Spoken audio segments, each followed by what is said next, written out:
بسم اللہ الرحمن الرحیم۔ السلام علیکم ورحمۃ اللہ وبرکاتہ۔ عزیز طلباء، اللہ کی ذات سے امید ہے آپ سب خیر و عافیت سے ہوں گے۔ جماعت داہم کی اسلامیات سورہ احزاب ہم پڑھ رہے تھے اور کل ہم نے سورہ احزاب کی آیت نمبر 35 اور 36 پڑھی تھی۔ آج ہم انشاءاللہ تعالی آیت نمبر 37 سے 40 تک پڑھیں گے۔ سب سے پہلے ہم ان آیات کی تلاوت کرتے ہیں۔ قرآنی آیات کی تلاوت کے لیے ہم کتاب دیکھیں گے۔ اعوذ باللہ من الشیطان الرجیم، بسم اللہ الرحمن الرحیم۔ وَإِذْ تَقُولُ لِلَّذِي أَنْعَمَ اللَّهُ عَلَيْهِ وَأَنْعَمْتَ عَلَيْهِ أَمْسِكْ عَلَيْكَ زَوْجَكَ وَاتَّقِ اللَّهَ وَتُخْفِي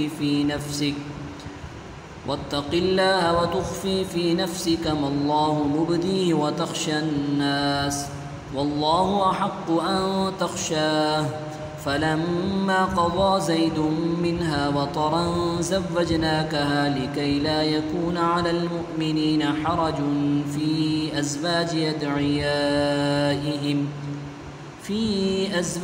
أَدْعِيَائِهِمْ إِذَا قَضَوْا مِنْهُنَّ وَطَرًا وَكَانَ أَمْرُ اللَّهِ مَفْعُولًا مَا كَانَ عَلَى النَّبِيِّ مِنْ حَرَجٍ فِيمَا فَرَضَ اللَّهُ لَهُ سُنَّةَ اللَّهِ فِي الَّذِينَ خَلَوْا مِنْ قَبْلُ وَكَانَ أَمْرُ اللَّهِ قَدَرًا مَقْدُورًا الَّذِينَ يُبَلِّغُونَ رِسَالَاتِ اللَّهِ وَيَخْشَوْنَهُ وَلَا يَخْشَوْنَ أَحَدًا إِلَّا اللَّهَ وَكَفَى بِاللَّهِ حَسِيبًا ما كان محمد أبا أحد من رجالكم ولكن رسول الله وخاتم النبيين وكان الله بكل شيء عليما۔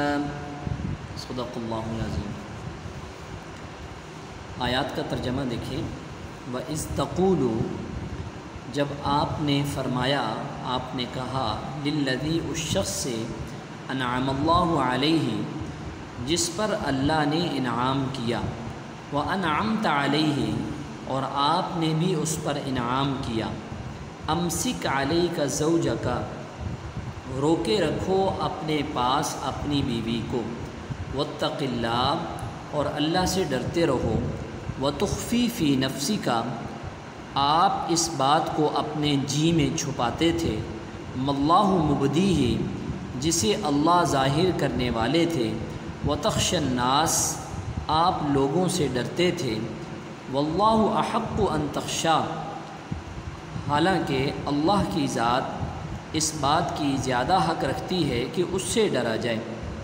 فلما قضى زید منها، پھر جب پورا کر لیا زید نے اس سے اپنی حاجت کو، زوجناکہا، ہم نے آپ سے اس کا نکاح کر دیا، لِكَيْ لَا يَكُونَ عَلَى الْمُؤْمِنِينَ حَرَجٌ، تاکہ نہ ہو ایمان والوں کے لیے کوئی تنگی، فی ازواج ادعیائہم، اپنے منہ بولے بیٹوں کی بیویوں سے نکاح کے بارے میں، اذا قضوا منہن وطرا، جب وہ ان سے اپنی حاجت پوری کر لیں، وکان امر اللہ مفعولا، اور اللہ کا حکم ہو کر رہنے والا تھا، ما کان علی النبی من حرج، نہیں ہے نبی پر کسی معاملے میں کوئی حرج، کوئی تنگی، فیما فرض اللہ لہ، وہ معاملہ جو اللہ نے اس کے لیے لازم کر دیا ہے،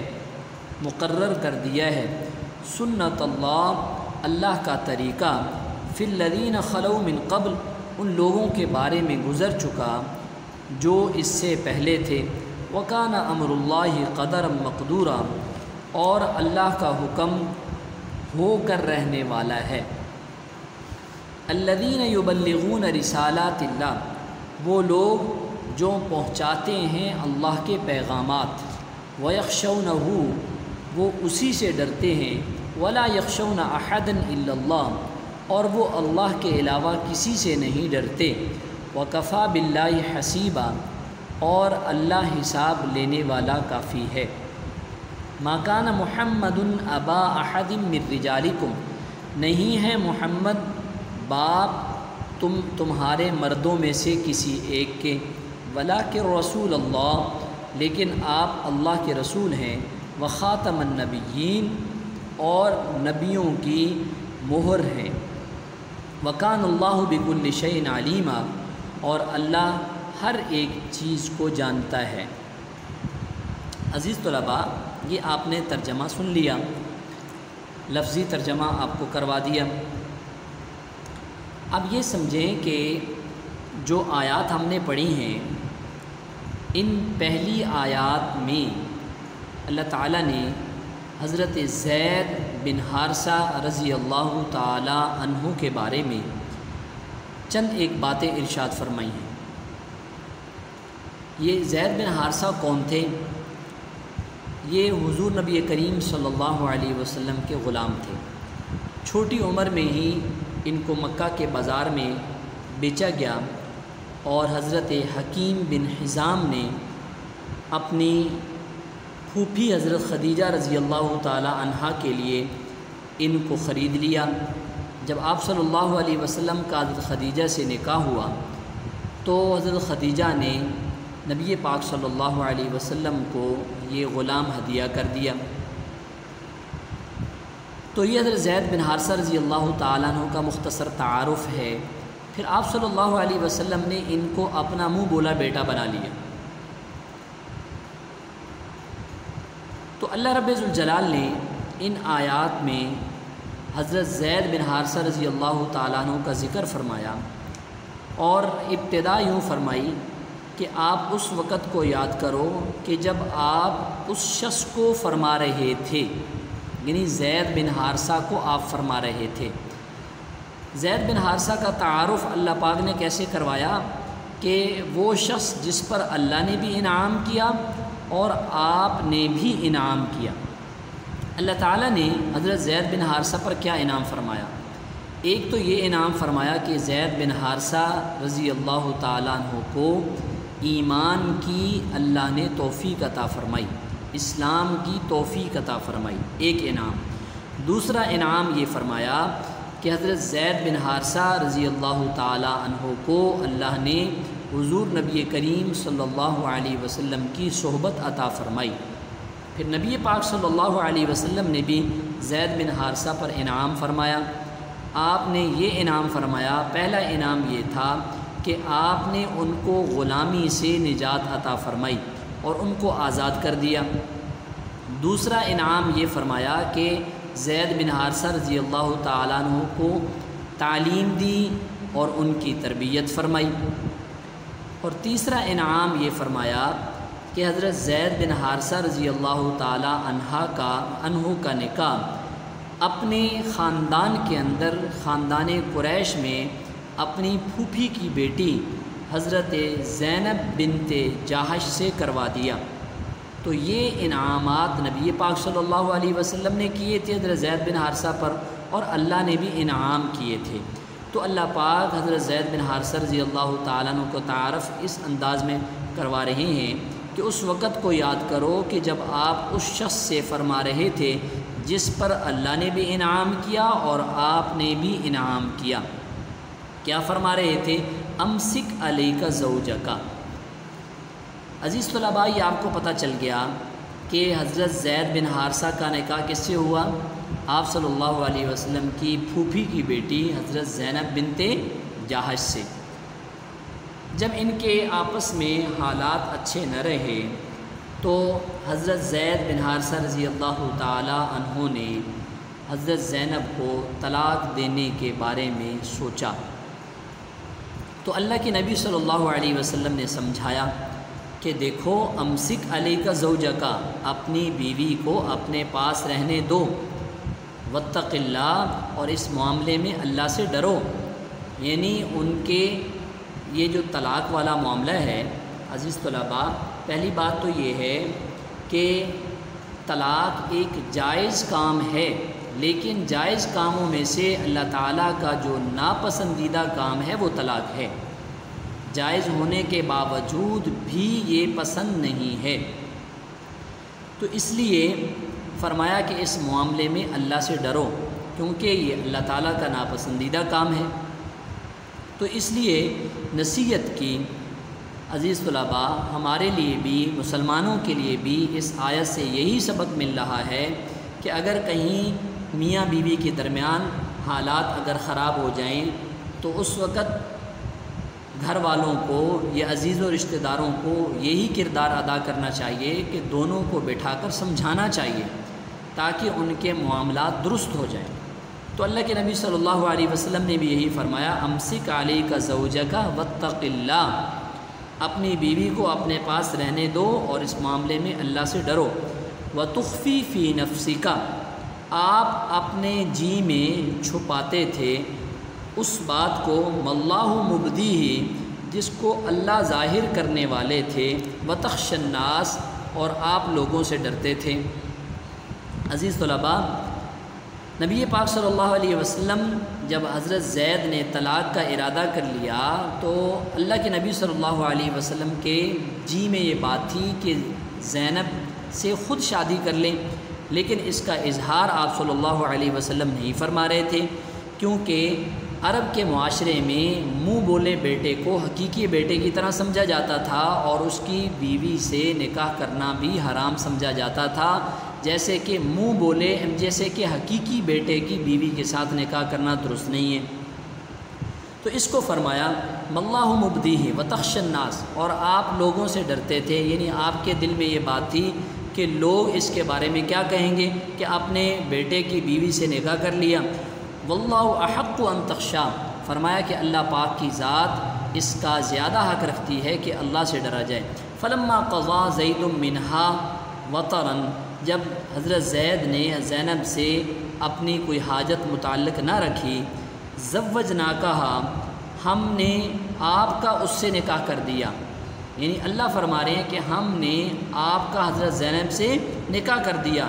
لکی لا یکون علی المؤمنین حرج فی ازواج ادعیائہم، اس نکاح کے ذریعے سے اللہ پاک نے ایک بہت بڑا معاملہ ختم فرما دیا، ایک جہالت کی بہت بڑی رسم ختم فرما دی کہ جو زمانے جاہلیت کے اندر منہ بولے بیٹے کو حقیقی بیٹے کی طرح سمجھا جاتا تھا اور اس کے ساتھ سارے معاملات وہی کیے جاتے تھے جو حقیقی بیٹے کے ساتھ کیے جاتے ہیں۔ تو اللہ پاک نے اسی صورت کے ابتدا میں بھی یہ فرمایا کہ منہ بولے بیٹوں کو ان کے حقیقی باپوں کے نام سے پکارو، ادعوہم لآبائہم هو اقسط عند اللہ، یہی پیچھے فرمایا، اور یہاں بھی یہی فرمایا کہ ایمان والوں کے لیے کوئی حرج باقی نہ رہے، کوئی تنگی نہ رہے اپنے منہ بولے بیٹوں سے نکاح کرنے کے معاملے میں، اذا قضوا منہن وطرا، جب وہ ان سے اپنی حاجت پوری کر لیں، یعنی ان کو طلاق دے دیں۔ وکان امر اللہ مفعولا، اور اللہ کا حکم ہو کر رہنے والا تھا۔ ما کان علی النبی من حرج فیما فرض اللہ له، فرمایا کہ وہ کام جو اللہ کی طرف سے نبی کو حکم مل گیا اس میں نبی صلی اللہ علیہ وسلم پر کچھ تنگی نہیں ہے، اور اللہ پاک کا یہ طریقہ پہلے انبیاء علیہ السلام کے بارے میں بھی چلتا رہا، سنت اللہ فی الذین خلو من قبل، کہ اللہ تعالیٰ نے بیشتر انبیاء علیہ السلام کو دینی مصلحت کے پیش نظر کئی عورتوں کے ساتھ نکاح کرنے کا اللہ نے حکم دیا، جیسے حضور نبی کریم صلی اللہ علیہ وسلم کو اللہ پاک نے متعدد ازواج مطہرات سے نکاح کرنے کا حکم دیا، اسی طرح پہلے بھی کئی انبیاء علیہ السلام کو اللہ پاک نے حکم دیا۔ فرمایا وکان امر اللہ قدرا مقدورا، اور جو اللہ پاک کا فیصلہ ہے، اللہ کا حکم ہے، وہ ہو کر رہنے والا ہے۔ آگے انبیاء علیہ السلام کی اللہ پاک تعریف کر رہے ہیں کہ نبی کس کو کہتے ہیں، رسول کس کو کہتے ہیں، الذین یبلغون رسالات اللہ، وہ لوگ جو اللہ تعالیٰ کے پیغامات پہنچاتے ہیں، ویخشونہ، اور وہ اسی سے ڈرتے ہیں، یعنی انبیاء علیہ السلام دعوت دین کے معاملے میں اللہ کے علاوہ کسی غیر سے بالکل نہیں ڈرتے، ویخشونہ، صرف اللہ سے ڈرتے ہیں، ولا یخشون احدا الا اللہ، اللہ کے علاوہ کسی سے نہیں ڈرتے، وکفی باللہ حسیبا، اور اللہ تعالیٰ کی ذات حساب لینے والی کافی ہے۔ ما کان محمد ابا احد من رجالکم۔ عزیز طلباء، یہ جو آخری آیت ہے آج کے سبق کی، اس کو آیت ختم نبوت بھی کہتے ہیں۔ یعنی بسو اوقات یہ سوال بھی آ جاتا ہے شارٹ کویسچن میں کہ آیت ختم نبوت کا ترجمہ لکھیں، تو اسی آیت کا ترجمہ لکھنا ہوگا، کیونکہ ختم نبوت پر قرآنی آیات تو 100 سے زائد ہیں، لیکن یہ آیت بالکل واضح اور سب سے زیادہ واضح اور سب سے عام آیت ہے۔ فرمایا ما کان محمد ابا احد من رجالکم۔ در حقیقت اللہ تعالیٰ نے ان لوگوں کو جواب دیا کہ جو نبی پاک صلی اللہ علیہ وسلم کے اس نکاح کے بعد بھی آپ پر اعتراضات کر رہے تھے، مشرکین کافر لوگ جو آپ پر اعتراض کر رہے تھے کہ اپنے بیٹے کی بیوی سے نکاح کر لیا، تو اللہ پاک نے فرمایا کہ دیکھو محمد صلی اللہ علیہ وسلم تمہارے مردوں میں سے کسی کے باپ نہیں ہیں، من رجالکم ولکن رسول اللہ، آپ تو اللہ کے رسول ہیں، وخاتم النبیین، اور نبیوں کی نبوت کو ختم کرنے والے ہیں، آخری نبی ہیں، نبیوں کی نبوت پر مہر ہیں، وکان اللہ بکل شیء علیما، اور اللہ تعالیٰ ہر چیز کو جاننے والے ہیں۔